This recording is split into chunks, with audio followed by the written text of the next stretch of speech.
Be BTech agriculture, BTech food technology, BSc honours community science ఎవరైతే MPC streaming ద్వారా వెళ్ళాలి అనుకుంటున్నారో వాళ్ళకైతే రేపు అనగా 9th సెప్టెంబర్ కౌన్సిలింగ్ ఉంది. ఎక్కడంటే ఇది తెలంగాణ వాళ్ళకండి. పీజేటీఎస్సీఐయు రాజేంద్ర నగర్ చూడండి వెన్యూ. అక్కడైతే కౌన్సిలింగ్ జరిగింది. మీరు అక్కడికి వెళ్ళాలి. అర్థమవుతుందా మీకు? టైం అయితే 10:30కి. ఎవరైతే రిజిస్టర్ అయి ఉన్నారో వాళ్ళకు మాత్రమే. ఓకేనా? డేట్ ఆఫ్ కౌన్సిలింగ్ చూడండి ఇక్కడ ఇచ్చారు. నెక్స్ట్ మీకు ఎన్ని సీట్స్ వేకెన్సీ ఉన్నాయో కావాలా చెప్తాను చూడండి.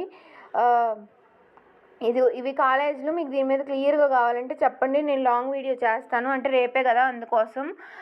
సీట్స్ మాన్యువల్గా చెప్తాను చూడండి. సెల్ఫ్ ఫైనాన్సింగ్ కోటాలో బీటెక్ అగ్రికల్చర్లో 9 ఉన్నాయి, ఫుడ్ టెక్నాలజీలో 5 ఉన్నాయి, బీఎస్సీ కమ్యూనిటీ సైన్స్లో 5 ఉన్నాయి. టోటల్ అయితే 27 అగ్రికల్చర్ సైన్స్కి, ఫుడ్ టెక్నాలజీకి 11, 37. Thanks for watching.